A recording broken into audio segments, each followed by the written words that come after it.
आज मैं आपको क्वेश्चन 23 जो है ये सॉल्व करके बताऊंगी। और ये जो क्वेश्चन है मैंने क्लास 10th की मैथ्स की आर डी शर्मा की बुक से लिया हुआ है। चैप्टर का नाम है ट्राइंगल्स, ठीक है। पेज नंबर है 7.120 और ये लेवल 2 टाइप क्वेश्चन है। क्वेश्चन क्या बोल रहा है, in right angle triangle A B C in which angle C is to 90 if D is the mid point of B C proof that A B square is to 4ac square minus 3ac square. यहाँ पर एक triangle है जो कि right angle है, right angle triangle A B C नाम बोल रहा है और ए बी सी में जो 90 डिग्री बन रहा है वो एंगल सी पर बन रहा है। अब इसमें ये बोल रहा है कि डी जो है मिड पॉइंट है, किस लाइन पर है, ट्रायंगल के बीसी लाइन पर। डी क्या है, मिड पॉइंट है। तो हमें यहाँ पर क्या प्रूफ करना है, A B square equal to 4ac square minus 3ac square. और ये क्वेश्चन सीबीएसई 2010 को आ चुका है। तो इस क्वेश्चन के हिसाब से जो डायग्राम बनेगा वो कैसे बनेगा, देखिए राइट एंगल ट्रायंगल बोल रहा है तो सबसे पहले राइट एंगल ट्रायंगल बनाइए। राइट एंगल ट्रायंगल हमारा कैसे बनेगा, इस तरीके से बनेगा। ये हमने बना लिया राइट एंगल ट्रायंगल, यही ना राइट एंगल ट्रायंगल होगा। एक साइड परपेंडिकुलर होगा 90 के, ठीक है। अब किस में बन रहा है एंगल 90, एंगल सी पर। तो यहाँ पे सी लिख दीजिए आप, ये हो गया। अच्छा अब क्या बोल रहा है यहाँ पर, डी क्या है, मिड पॉइंट है, किस पर, बीसी पर। तो देखिए बीसी पर यानी कि ये सी है तो यहाँ बी होगा हमारा, यही ना है। और डी क्या है, इसी बीसी लाइन पर। देखिए डी क्या है, मिड पॉइंट है, किस पर, बीसी पर। तो ये बीसी है तो मिड पॉइंट मतलब कि ये जो लाइन है ना इसका आधा बिल्कुल यहाँ पर है डी, ये हो गया मिड पॉइंट। तो ये हमारा बी है, ये हमारा सी है, तो ये हमारा ऑफकोर्स ए ही होगा। तो ये ए क्या बोल रहा है, ए बी सी है ना, A B C right angle triangle है। एंगल सी पर देखिए 90 हमने बना दिया क्वेश्चन के अकॉर्डिंग टू क्वेश्चन। और डी मिड पॉइंट है किस पर, बी सी पर। तो ये बी सी लाइन का बिल्कुल बीच में ये डी मिड पॉइंट है। तो देखिए ये डी मिड पॉइंट है तो यहाँ से इसको ज्वाइन कर दीजिए, ज्वाइन ए डी। ये ज्वाइन हम कर सकते हैं ना, ये इस तरीके से। डायग्राम मेरा अच्छा नहीं गया है, बस आप क्वेश्चन समझने से मतलब रखिएगा, ठीक है। ये हो गया, तो ये डी मिड पॉइंट हो गया, ठीक है। तो ये हमारा क्या है, ए बी सी क्या है, एक राइट एंगल ट्रायंगल है। तो हमें प्रूफ क्या करना है यहाँ पर, देखिए हमें जो प्रूफ करना है मैं यहाँ लिख देती हूँ। प्रूफ करना है A B square equal to 4ad square minus 3ac square, हमें ये प्रूफ करना है, ठीक है। तो चलिए इस क्वेश्चन को सॉल्व करते हैं। क्वेश्चन बहुत ईजी वे में सॉल्व हो जाएगा। सबसे पहले देखिए हम यहाँ पर क्या लिखेंगे, गिवन में, गिवन क्या लिखेंगे, A B C is A B C. Given जो होता है क्वेश्चन से ही आधा हमें मिल जाता है। तो A B C is a right angled triangle, किस पर बनना है, at angle C equal to 90। और क्वेश्चन में क्या बोला है, D is the mid point, D is the mid point in B C, BC line पर डी मिड पॉइंट है। तो डी मिड पॉइंट है तो यहाँ से देखिए हम क्या चीज़ निकाल सकते हैं। मिड पॉइंट का मतलब क्या होता है कि ये जो डी पॉइंट है इस बीसी लाइन को हाफ हाफ डिवाइड कर दिया, यानी कि हम ये कह सकते हैं कि C D equal to D B, यही ना मतलब होगा, C D equal to D B. Mid point का मतलब क्या है, अगर ये 1 है तो ये भी 1 होगा, अगर ये 4 सेंटीमीटर है तो ये भी 4 सेंटीमीटर होगा। मिड पॉइंट का यही डेफिनेशन होता है।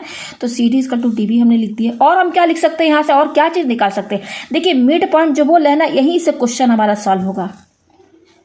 D is the mid point, आधा क्वेश्चन तो इसी की हेल्प से सॉल्व होगा। तो डी मिड पॉइंट है तो हमने C D equal to D B लिख दिया। अच्छा यहाँ पर देखिए जो बी सी लाइन है, इस बी सी को हम C D plus D B लिख सकते हैं कि नहीं, C D plus D B. भाई बी सी क्या है, C D plus D B की ही तो बराबर है, सी डी और डी बी जोड़ेंगे तो बी सी ही तो आएगा, लिख दिया। अच्छा अब यहाँ पर देखिए ये हमारा बी सी है इक्वल टू, अब देखिए ये सी डी यहाँ पर लिख दीजिए प्लस ये क्या है, डी बी है। तो यहाँ पे देखिए डी बी और सी डी आपस में बराबर हैं, तो इस डी बी की जगह हम सी डी लिख सकते हैं कि नहीं, लिख सकते हैं ना। तो इसको तो पहले आप इक्वेशन फर्स्ट लिख दीजिए। तो ये हम डी बी की जगह सी डी लिखे हैं, किससे, फ्रॉम इक्वेशन जो फर्स्ट है ना इसकी हेल्प से, फ्रॉम इक्वेशन फर्स्ट हो गया। तो बी सी इक्वल टू हमारा क्या हो जाएगा, 2cd प्लस सी डी 2 बार आया तो 2cd हुआ। तो यहाँ से हम सी डी कैसे निकाल लेंगे, देखिए ये 2 और सी डी है, इसके बीच में इंटू का साइन है। तो सी डी क्या हो जाएगा, ये 2 इंटू में है तो ये बी सी के डिवाइड में चला आ जाएगा। केवल सी डी क्या होगा, 2 इधर आएगा तो इसके डिवाइड में चला गया, ये आया। तो देखिए जब भी क्वेश्चन में मिड पॉइंट बोलता है ना तो इतना चीज़ तो आप निकाल ही लीजिए, इतना चीज़ आप निकाल लीजिए जहाँ भी क्वेश्चन में मिड पॉइंट बोले। तो C D equal to B C upon 2। और हम क्या लिख सकते हैं इसको, देखिए हमारा तो मेन बी सी जो है ये तो इसके बराबर है, बी सी जो है ये C D plus D B के सम के बराबर है। तो देखिए हम यहाँ पर हमने सी डी इक्वल टू कितना निकाला, बी सी अपॉन 2। हम देखिए बी सी को और भी दूसरे तरीके से लिख सकते हैं, ये क्या हमारा बी सी है ना। अच्छा देखिए हमने पहले डी बी को जगह सी डी लिखा था ना, अब हम क्या करेंगे, यहाँ पर ये सी डी जो है ना, ये सी डी क्या है, डी बी के बराबर है ना। तो इस सी डी की जगह हम डी बी लिख सकते हैं कि नहीं, भाई ये सी डी है ना, सी डी की जगह डी बी और ये डी बी ऐसे ही रहेगा। हमने सी डी की जगह डी बी लिख दिया। कहाँ से लिखा भाई, फ्रॉम इक्वेशन फर्स्ट। तो यहाँ पर हमारा बी सी क्या आया, D B plus D B 2 D B हुआ। तो देखिए हमको केवल डी बी चाहिए, तो डी बी की वैल्यू कैसे निकलेगी, डी बी इजकल टू ये 2 क्या इंटू में इधर आएगा तो इसके डिवाइड में चला जाएगा। तो हमने क्या किया, सी डी, ये सी डी और ये डी बी, इस सी डी और डी बी को हमने बी सी अपॉन हाफ इसके बराबर करके लिख दिया है, ठीक है ना। तो देखिए क्वेश्चन में ये जब मिड पॉइंट आया तो इस तरीके से आप पूरा निकाल लीजिए। अब इनका कहाँ यूज होगा ये जब हम सॉल्व करेंगे तब हमें समझ में आएगा, ठीक है। अच्छा, अब यहाँ पर क्वेश्चन में बोल रहा है कि राइट एंगल ट्रायंगल है, एंगल सी पर 90 बनना है। तो सबसे पहले देखिए यहाँ पर 2 राइट एंगल, इस एक बड़े ट्रायंगल में आपको 2 ट्रायंगल दिख रहा होगा। एक ट्रायंगल क्या दिख रहा होगा, ए सी डी, और दूसरा क्या नजर आ रहा होगा, ए बी सी। 2 ट्रायंगल आपको दिख रहे हैं। तो सबसे पहले हम ट्रायंगल ये लेके चलेंगे, ट्रायंगल, हाँ मैं ट्रायंगल बना दूँ, कौन सा ट्रायंगल मैं लेके चल रही हूँ, ए सी डी। तो केवल यही मैं यहाँ पर बना रही हूँ, ए सी डी। तो ये तो राइट एंगल ट्रायंगल है ही है, ठीक है ना। In triangle A C D ये राइट एंगल ट्रायंगल है। तो राइट एंगल ट्रायंगल है तो पाइथागोरस थ्योरम रहेगा। तो बाई पाइथागोरस थ्योरम, यहाँ पे आपको ये थ्योरम का नाम लिखना होगा, by Pythagoras theorem. Pythagoras theorem क्या कहता है, देखिए ये हमारा हाइपोटेनस है, सबसे इस राइट एंगल ट्रायंगल में सबसे लॉन्गेस्ट साइड जो होती है हाइपोटेनस होती है। तो हाइपोटेनस है, यानी कि फॉर पाइथागोरस थ्योरम कहता है क्या है, हाइपोटेनस स्क्वायर इक्वल टू बाकी 2 साइड का स्क्वायर। तो ये सी डी बेस होता है, तो बेस स्क्वायर प्लस, और ये जिस पर 90 डिग्री बनना है उसको परपेंडिकुलर लाइन बोलते हैं, तो परपेंडिकुलर का स्क्वायर। परपेंडिकुलर को मैंने पी से डिनोट किया। तो यहाँ हाइपोटेनस हमारा क्या है, ए डी है, तो यहाँ स्क्वायर लगा तो ये डी स्क्वायर हो जाएगा। बेस हमारा क्या है, सी डी है, तो बी स्क्वायर यानी कि बेस स्क्वायर, यानी कि बेस हमारा क्या है, C D square plus perpendicular हमारा क्या है, ए सी। तो यहाँ स्क्वायर लगा है तो ये हो जाएगा ए सी स्क्वायर, ये लिख दिया। तो ये इक्वेशन हमें कहाँ से मिली, ये जो हमारा A C D right angle triangle है ना, इसकी हेल्प से हमें ये मिल गया। इसको इक्वेशन सेकंड मानिए, ठीक है। अब हम देखिए, मैंने बता दिया कि इस ट्रायंगल में 2 ट्रायंगल है, तो ये एक ट्रायंगल तो हमने ये ले लिया ए सी डी। अब हम कौन सा ट्रायंगल लेकर चलेंगे, ए बी सी। तो मैं केवल ए बी सी यहाँ बना रही हूँ, ठीक है। यहाँ पर मैंने इस तरीके से ए बी सी बना दिया। ए देखिए ये सी है और ये बी है, यहाँ पे 90 डिग्री बनना है, तो ये भी राइट एंगल ही ट्रायंगल है। तो यहाँ पर भी हम क्या लगाएंगे, पाइथागोरस थ्योरम लगाएंगे। ये थ्योरम इसमें है ना, बाई पाइथागोरस थ्योरम।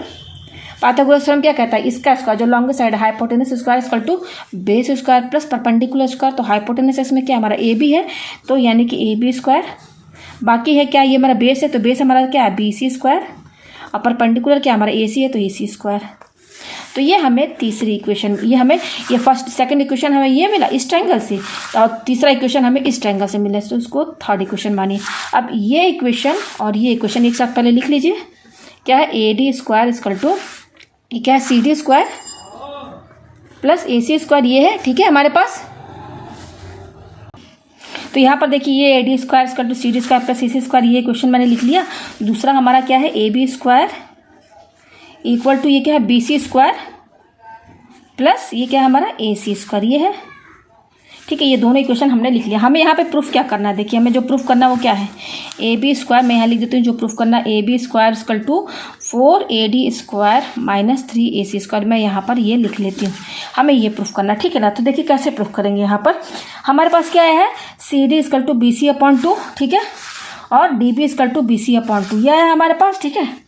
तो यहाँ पर हम क्या करेंगे, यस यहाँ पर जो हमारा ये आया है सी डी, ये सी डी की वैल्यू एक आई है और एक डी बी की वैल्यू आई है, तो सी डी ये है हमारा यहाँ पर, ठीक है।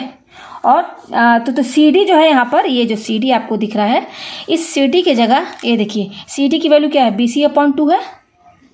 तो यहाँ पर ये वाला जो इक्वेशन है जो हमारा इस ट्रायंगल से आया है, ये जो आया है यहाँ पर देखिए सी डी स्क्वायर है ना, तो यहाँ पर हम सी डी की जगह बी सी अपॉन 2 लिख सकते हैं। तो यहाँ पर देखिए हमारा ये जो इक्वेशन है, A D square equal to क्या है, C D square plus A C square, ये है। तो हम यहाँ पे क्या करेंगे, A D square equal to देखिए C D square, C D कितना है, बी सी अपॉन 2 है, तो इस सी डी की जगह हम क्या लिखेंगे, बी सी अपॉन 2, ये तो सी डी की वैल्यू है। अब यहाँ स्क्वायर लगाते हैं, यहाँ स्क्वायर लगाइए, प्लस ये क्या है, ए सी स्क्वायर है। देखिए हमारे पास 2 इक्वेशन आया था ना, एक ये आया था इस वाले ट्रायंगल से ये इक्वेशन, और दूसरा इक्वेशन इस वाले ट्रायंगल से आया था। ये दोनों इक्वेशन मैंने यहाँ पे लिख दिया, ये है ना, ये 2 इक्वेशन, ये इन दोनों इक्वेशन में मैंने ये वाला इक्वेशन सेलेक्ट किया, ये A D square equal to C D square plus A C square, ये देखिए ये सेलेक्ट किया मैंने, इन दोनों में से ये वाला सेलेक्ट किया।